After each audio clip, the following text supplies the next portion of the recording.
So the windows were installed during the year of 1928. They were built by the Jacoby Art Glass Studios of St. Louis, designed by the pastor of this church at the time with the basic themes.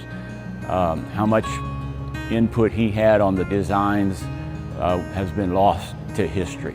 But between that pastor and Jacoby Art Glass craftsmen, these windows were put together. They are extraordinary. They're fairly rare. They almost cannot be replaced because of the way they were built and painted and fired and leaded. Just almost financially impossible these days to replace them. So they are extremely valuable. It's important to remember that we don't worship the windows, we don't worship the building.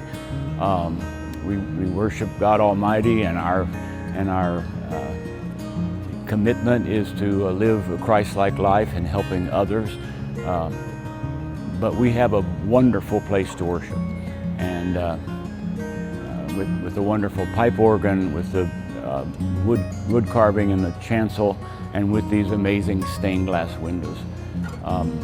They're divided clearly into three sections. The main section of the sanctuary, which we call the nave, the windows above the people's heads are called the clear story windows.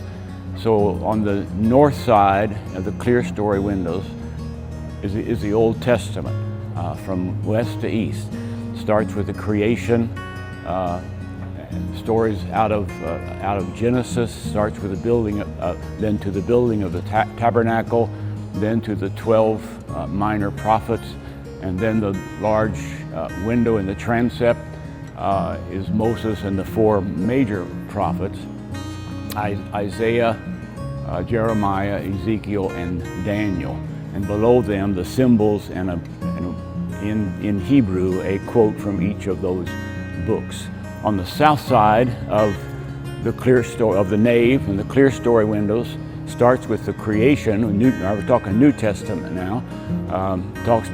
Starts with the birth of Jesus, the new creation, then to the Holy Week, the death and suffering and the resurrection of Jesus, and then the building of the new church, which is the disciples going out and spreading the gospel across the known world of the Middle East at that time. And then the final window in the nave here is the 12 apostles. Not disciples, but apostles. Disciple simply means follower. There were many, many followers, but there were only 12 noted, pulled out, and made apostles. The one in the center is misunderstood some to be Jesus, and we don't believe that is meant to be Jesus. He's holding a sword. He's holding a scroll. Neither of those things are attributed to depictions of Jesus. We think that is the Apostle Paul. After Jesus' death, the risen Christ met the Apostle Paul, and he became the 12th disciple after Judas, of course, left the crowd. And then the large window in the transept, Jesus and the 4 major gospel writers, Matthew, Mark, Luke, and John. And below them, the symbols again, the winged man, the winged bull, the winged eagle, and the winged lion, the symbols of the 4 gospels. Those symbols are also carved in the pulpit here, so when I stood, or the pastor stands in that pulpit, they are surrounded by the 4 gospel writers, which is important if you remember why you're there and what you're doing there. The large west window in the back is the one that is not particularly biblical. It is what they call the Methodist window, and it has 6 of the great leaders of the history of the Methodist Church in America. The far left, on the south, far left from where I'm standing, looking at the window from the chancel, is Francis Asbury. He was the first bishop of the Methodist Church that was founded in 1784, Lovely Lane Chapel in Baltimore, Maryland.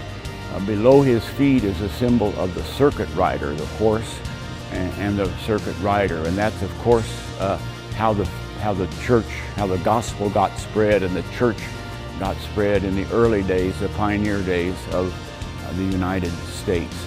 That circuit rider figure is also the symbol of the publishing house of the United Methodist Church.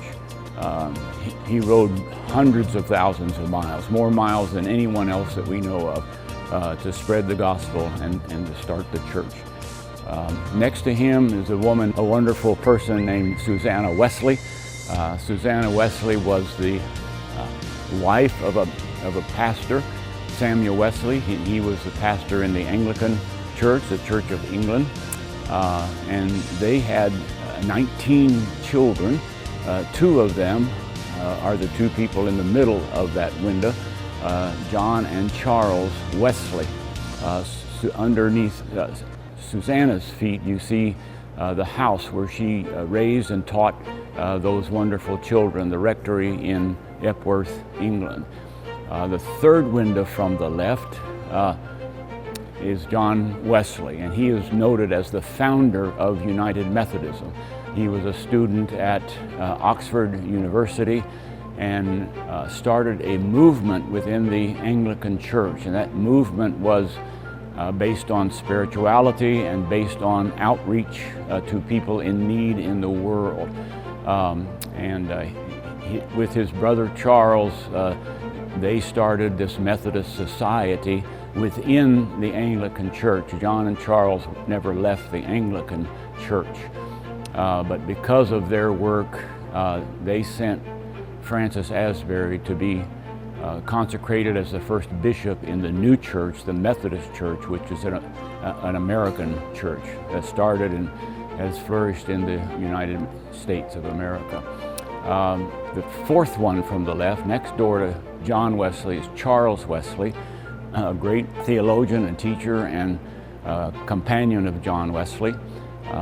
He is noted as a hymn writer, and immediately under his feet is a lyre or a harp, just to note the thousands of hymns that he penned, and the Methodists have been singing them ever since. There are more Charles Wesley hymns in our present hymnal than anyone else, and I believe that number is 77 hymns, but many of them that you know very well, such as For a Thousand Tongues to Sing, is a Charles Wesley hymn. The next person is Barbara Heck, also born in England and came to the United States as an evangelist, and she was noted as a fiery preacher. She had a commitment to have the gospel of Jesus Christ presented to as many people as possible. And she had some very specific ideas as to what that meant. For example, underneath her feet is a figure of a clock. You can't see it without binoculars, but it's a face of a clock.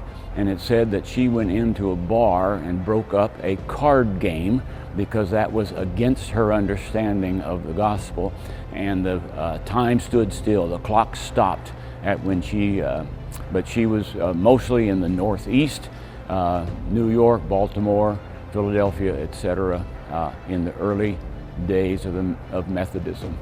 On the far right then is Bishop William McKendry. He is the only person in that window that was born in the United States. He is the first bishop of what is now the state of Missouri. He was east of the Mississippi River, and across the Mississippi River was an Indian territory. And Bishop McKendry sent circuit riders across the river into this Indian territory to start churches, to start clubs, to meet under trees or in cabins or wherever they could find, to form groups of people they called Methodist class meetings. And so McKendree is responsible for bringing Methodism to Missouri. Two things under his feet. One is the Missouri River. You can see a shine of blue there. You have to get a close-up to see that it might be a river. And then underneath that is a church called New McKendree Chapel. And McKendree Chapel is down near Jackson, Missouri. And it's the oldest place of worship west of the Mississippi River. And so that is a great piece of history. There's some other symbols that are interesting and almost surprising. In the nativity window, the birth of Jesus window, there is a unicorn. Just a form, almost a pagan, but a secular symbol of immortality that we were given with the birth and death of Jesus. There's a picture of a swan in the window of crucifixion and resurrection window, and the swan is biting or chewing open her own breast in order to feed her children. And it's a symbol that has come to symbolize Jesus bleeding for the good of us. I think people come to the church for many, many reasons. Of course, for fellowship. Of course, for the location is important. Downtown Columbia, right across from the university, etc. Once they're here, I think the music, the preaching, the opportunities, and the physical space. I mean, this is an extraordinary physical space. I led this church for 10 years, and every time I came in here to get ready for worship, it went through my mind, this is a wonderful place for worship. The architecture, it's not exactly Gothic, but it's Gothic-like. It's kind of a neo-Gothic style with the nave, the altar in the east, the transepts. Of course, you look at the floor, and you have the find of a cross with the altar right in the center of the cross. So it's a classic style, and I think it does bring people here. They get curious. They say, "What's inside there?"